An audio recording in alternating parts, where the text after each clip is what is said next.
tout parler sur salité na mboka sur lelo ça va pas. Salité? Ça va pas la ville de Kinshasa et ça vraiment et comme une saleté mon quand même pas odeur pestilentielle. Ba toujours la mokana salité autant dès toujours mon na ba temps ko ya ko épidémie mo ko bimo ko ça vraiment irréparable.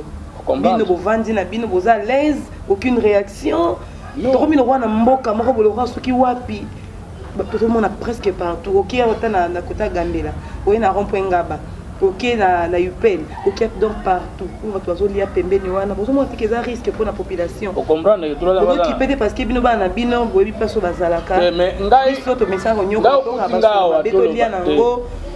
Dans tout souffrir, ça va pas la vie de Kinshasa. Bino ba kondi ba responsable. Madame journaliste. Bozo beta ngo kanga bozo à l'aise parce que bozo ba congolais ke okutinga na vandi na masine pananga. Pourquoi pas la poto ba koye ba teke na bana na masine? Est-ce que masine? Non mais na répondre masine o yozo ba masine za est-ce que masine za poubelle? Mais na retourne non qui non yoka.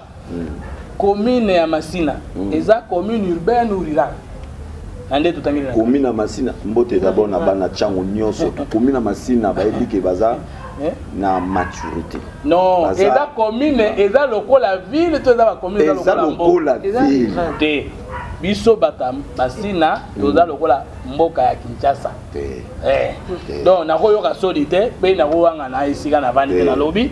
Bon non mais parce que bato bali ko kanisa biso nga banda na Masina, banda kala na Masina, banda de ba kanisa ka bongo mais Masina eza mboka ya Kinshasa te. Non mais Masina eza mboka ya Kinshasa parce que pas na biso akura eza fréquenté, pas na biso ama eza fréquenté, et pas na biso bangungi bonne. Kinshasa mobimba ngungi azali. Notamment Bandal c'est Paris, les nini c'est Masina c'est quoi? Bandal bazonyo kama les lemba bazonyo kama Kinshasa mobimba na yebi kuna te ndenge na yebi Masina ya liboso na ko correction ya ngwana donc ba te biso ba konzi ponga na ngamo ko la ngamo nyonso ekomi wana salité wana bozo kipe ko beta répondre de madame et tout là où ko ba ke mutaza eli monzoto pe sika vous voyez que biso tout dans la réseau to bi que na côté tali mabele.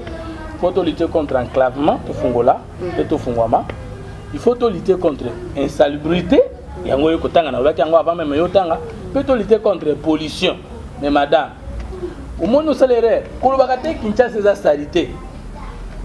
Parce que Paris est mis comme ça à propreté.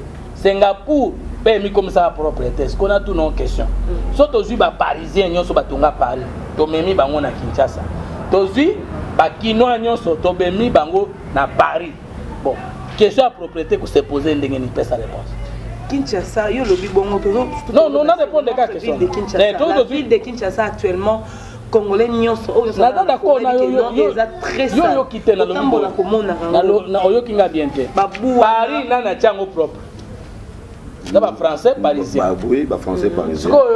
Ceux qui sont parisiens wana to memi bango na ville ya salité lokola Kinshasa ba vanda peut aussi ba kinois to memi bango na ville la propre ba vanda et loko ne koleka dans quelques instants bango to ba yabo ba kokate tawo eza aba solo ya mabé wana mais kongolo ba o na ndenge yo lobi ezaki no peuple congolais azwa maele donc yo moyo bimakali banda te donc biso ba congolais tous la conscience biso comprendre que bon devient question tant aux ba Kinshasa za sale balolo ba bona nini ba kinoa ba sale par exemple ba quoi c'est fonte ton appréciation et ça ça les to komboli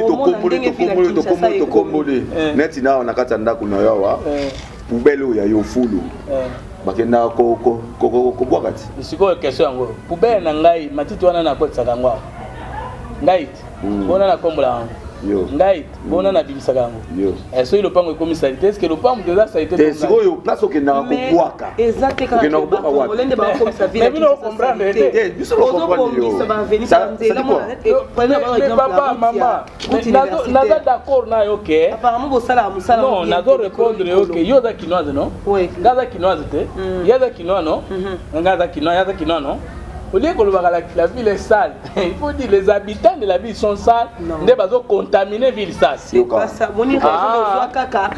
Bino bozora raison que biso to za sale to bebi sambo ka to sala boy. Mais bino boy qu'est-ce que vous pouvez faire parce que to e bana 2012. Bozora initiative moi rotia ba chaque. Bozora idée moi boy rotia chaque poubelle kin na ba avenue que non à chaque semaine. Bino ka ba kontina biso. Oti bakar et le retard ba sate que na obwa kango. Et les ça même pas un mois oui que bakar ne ya raté ba sate comme non parce que tout le monde à l'étranger ba à chaque avenue ba poubelle kin pour déposer ba immondice mais ici dans notre ville il y en a pas. Est-ce qu'on a ba point moro boy car ya bana ya so pende ni biso. Est-ce que saleté on est à biso ba kongo tout ça. On se comprend pas. Si on se comprend on a zo lo ba kozo bazo sala mabe. La démocratie, comme la dictature, moko. Parce que la politique, les peuples n'a que des dirigeants qui méritent. Biso ce que tu as créé,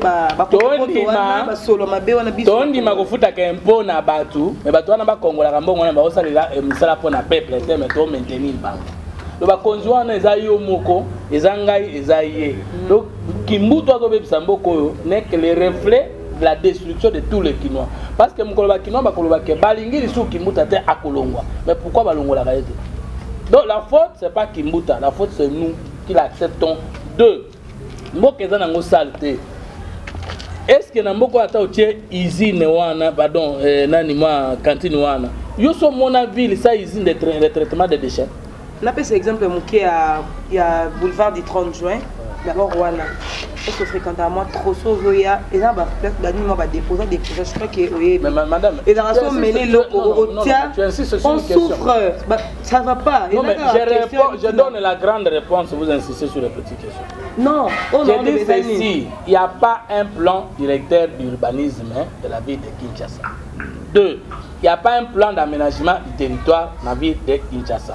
Trois, il n'y a pas administration de ville dans Kinshasa. Trois, eza Kinshasa te mutu eza salité eza biso bato tovaya na exemple to salité mokolo biso tokozala propre spirituellement physiquement et sika tovandi pe kozala propre donc biso ba poubelle kin na route grande route na biso prend la même chose il y a 30 juin na yo ko na ina loba bani no soki mutu amelo mona so comme pembele wana mela qui peut être sucré na yo mona mutu a déposer bouteille jamais mon année à saleté parce que botieti bo facilité bato mutu ça ko tala ne boye musu ça ko na culture wana te il prend il garde d'abord boire comme ça comme pas musu bon na boire qui kat maintenant venez bo disposer ba poubelle et botier parce que boire travailler monde bon qui rosala bien puis peut changer c'est à dire que yo kanga été na zo comprendre yo peut faut comprendre oyebi que vie à peuple congolais na PIB congolais zo vivre nancé à $10 par jour.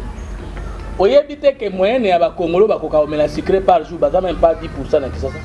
Alors si vous prenez tout le monde, voilà dans Kitambo, voilà na commune à Kinshasa, na Lingwala, akoka na makoki ya komela sucré, ya boîte ya sachet pe aya ko boire, est-ce que kokoka? C'est ça. Donc et pas la vision comme la sucré, c'est la classe. Fonctionner ba futa kaye moi mobimba 70 000 francs, 120 000 francs. Soka yibite to ba kabeli ete amela sucré. Donc sucré wana eza même pas 10%. Même pas 5% des Congolais au Bakena ville. Dédé. Ceux qui sont Bakinois, ceux qui sont 12 millions d'habitants, ils sont à Burkina Faso, toi, aussi 4 dans la population. Ceux qui ont commis 6% ou 4%, comment on a sucré, c'est pour quand je parle d'usine de retraitement des déchets. Ça veut dire que je suis au-delà de ce que tu proposes là. Et puis viendrait. N'habitez, tu auras Lumbashi à Pamba, commune à Lumbashi, tu mets Mayango Awa. N'habitez commune ni tu comparer nango. Même Gombe, il n'y a pas photo. Donc viendrait, on n'a pas contre la composition, pas avec qui nous maîtrisons la opposition. Pour un bar, on va récompenser. Je vais si tu as compte, il y a rigueur, je sais, mais viendra sur la 48 et balongoli. Donc, problème, et puis, madame, n'habitez, tant qu'on a besoin de ville à Kinshasa, est-ce que Kinshasa remplit encore les conditions d'être une ville? La ville de Kinshasa. Non, le baga mboka parce que les bossos d'ailleurs qui label non. C'est quoi comment? Mais responsabilité mingi wana. La raison à la